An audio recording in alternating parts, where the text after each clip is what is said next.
Hello everyone and welcome to another WARNO deck deep dive. This time we're gonna have a look on my NVA deck for the 7th Panzer division. One of the divisions that got buffed the most in the latest patch, and that went from being pretty mediocre to, I would say, at least really solid. Maybe even a hidden gem now again for the rank pool there. And yeah, let's jump right in here and let's talk about this deck a bit.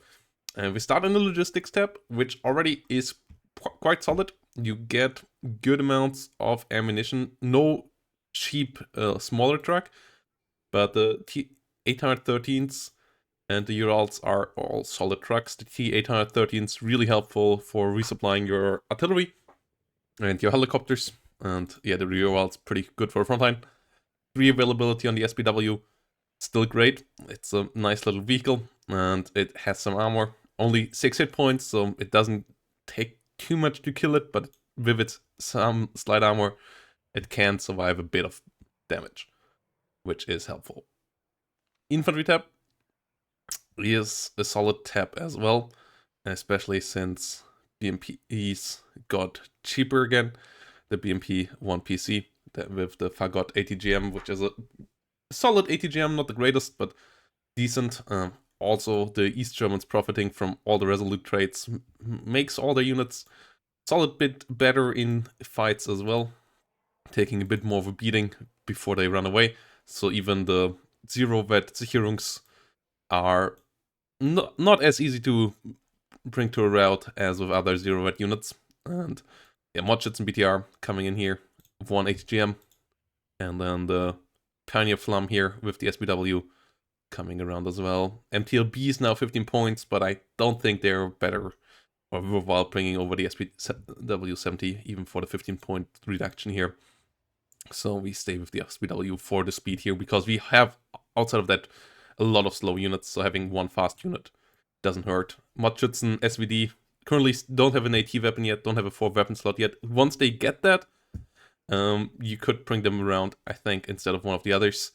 Currently, the availability hit is too high for just pure anti-infantry unit, so we stay with 2 Modschützen, the Panzerjägers for the forest, to just really smack something, or at the edge of a town, like nothing survives the double 20 hit, though the low range is a bit frustrating on these things, but outside of that, a solid combination here. The SPW 50 PK unfortunately doesn't have smoke either, so not a worthwhile unit to bring around either. Artillery tab. You have a smoke mortar here, and then ARM 70s that hit pretty hard as well. If you want to go a bit more RT heavy, you can bring some Acacias as well, some 2 S3Ms if you want to, but the ARM 70 usually deletes all long range things that you need to be deleted, so, and they already eat up a lot of supplies, so feeding the Acacia next to it is tough, and having the option is nice, but having the other things in the deck, in my eyes, is more important, even though this is just a 1-cost slot. Tank tab. We go in with, obviously, all the good T72s, and then 1 T72 MK leader as well. So we go up to 5 liters of that. A bit on the low end. If you want to, you could maybe change one more out here, but I think you really want to have all of these. And the T72s, now being a bit cheaper, they're an interesting option again. Before they were just too expensive. I'm not sure if they're still if they're fully worthwhile. Like, this is maybe the one that you might want to change out against the second card of the MK, if you feel like it. But I feel like it's worth testing again now, though the non-smoke of the normal T72 is still a problem. The T72Ms, and especially now the M1 with the increased availability, are all real nice. And yeah, the T72 M1, 460 points, is a good bit better, but you only get one card here. But the T72M, the normal one, is really solid as well. The Conquerors nowadays with good stealth, a nice ambush vehicle. T55's good fire support. That's what you want to use to support your infantry as much as possible. And yeah, the Conquerors here, your little ambush vehicle with the reduced speed. ATGMs have become a bit better at hitting stuff as well. And with the reduced speed of vehicles, so they have a bit more time to get on target. And the reduced aim time and the increased accuracy of the veterans here, in my eyes, is worth it also for ATGM versus ATGM duels, so that you shoot first. So the veterancy increase here is important. Recon tab, BRM1s, Mod Aufklärers, and Spezialaufklärers. Mod Aufklärers, so you have another chunky squad, Spezialaufklärers for the early game, and the GSR, you don't want to necessarily fight with them, but thanks to their RPG and their AKs, they can decently fight on short ranges as well and hold a position. And the BRM1 now, with the price reduction and the price increase of the SPW70, I think is the better option, thanks to its increased optics. And it's a really good unit to push with your tank push so that your tanks can see stuff.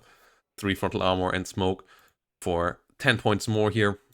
The speed difference obviously is in favor of the SPW, but outside of that, everything else pretty much in favor of the BRM1, and for 10 points, I think that's worthwhile bringing now the BRM1, especially in this deck where you want to push your tanks and you want to have optics for your tanks, and this extra smoke option plus the good optics come in handy. AA tab got buffed a lot as well. Iglas got cheaper, Strelas got cheaper, Coops got more availability, Shilkas now shred things. They are really strong infantry support. You actually might want to bring them up at 1 vet, because that makes them an infantry support role a decent bit better as well, and you have more Coops now. So, yeah, the Strela ones, really solid helicopter hunters with their high speeds. They have mediocre range, but they do 5 damage. Accuracy and range is not amazing, but okay. And for 55 points, these guys are dirt cheap. So you can just run them down the road and shoot at a helicopter and then run away again. That's how you want to use them, usually in groups of 2 or 3. And against aircraft, they can come in handy to finish up for a coup or so, but you don't want to rely on them there. That's the coup's job. And with 4 coups now on 0 vet, you can bring them in batteries of 2s, and that usually gets the job done decently. And then Shilkas can finish off what the coup doesn't finish off, can help out as infantry support, can help out as deterrence against enemy helicopters. So Shilka, really nice as well. And Iglas, just being your solid manpad. And now for 5 points cheaper. Yes, they do only 4 damage, but against a lot of helicopters, that's enough to 1 or 2 shot them. And against the others, you have the other AA units.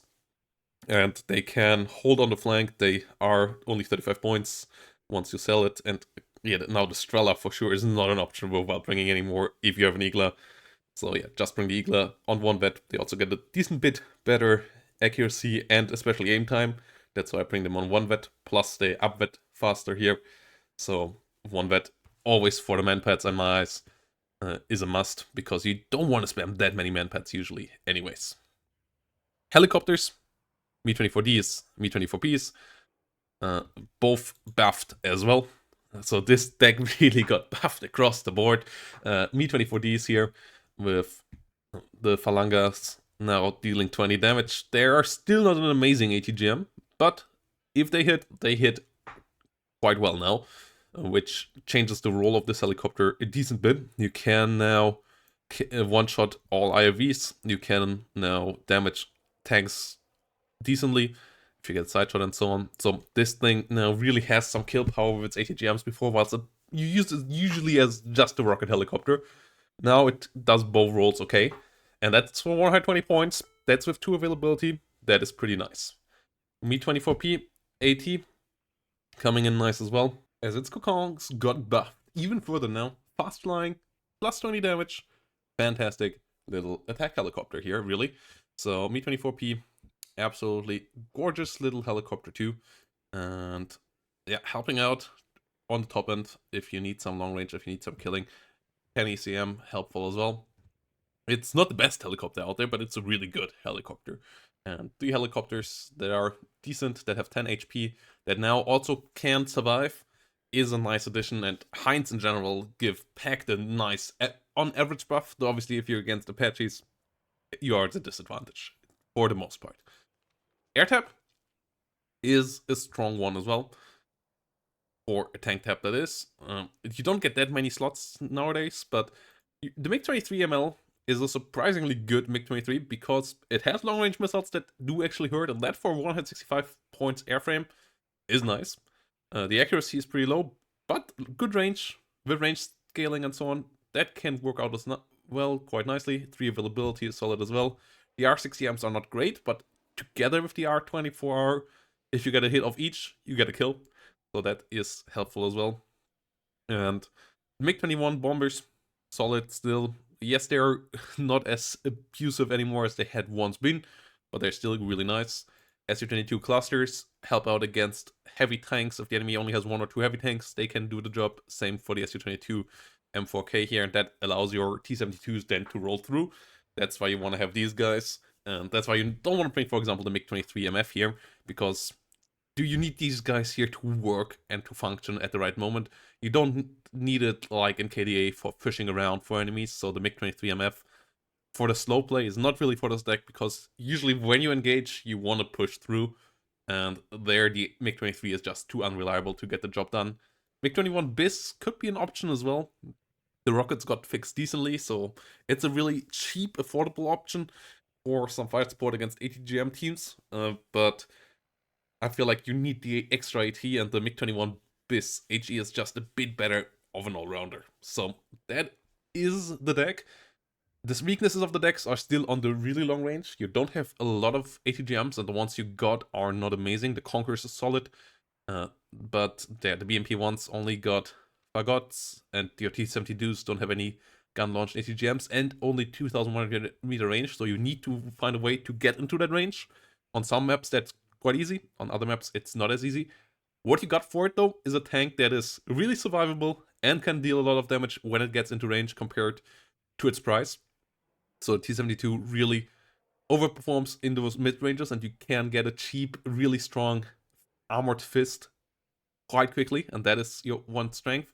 Other weaknesses that you're in the early game are a bit slower than other decks, though with the changes of transport speeds, it has changed a bit into your advantage as well. But yeah, you have a lot of somewhat slow units. Your forward deploy is not the best, with only the Spezialaufklärer there. So that is another slight weakness as well. You have a good AA tab too, so that helps out mitigating against any enemy air spam. And your helicopters can help out early on a bit as well. But yeah, strength is the armored fist, is the good, relatively affordable combined arms all around, or really affordable combined arms all around that can assemble a strong push early on.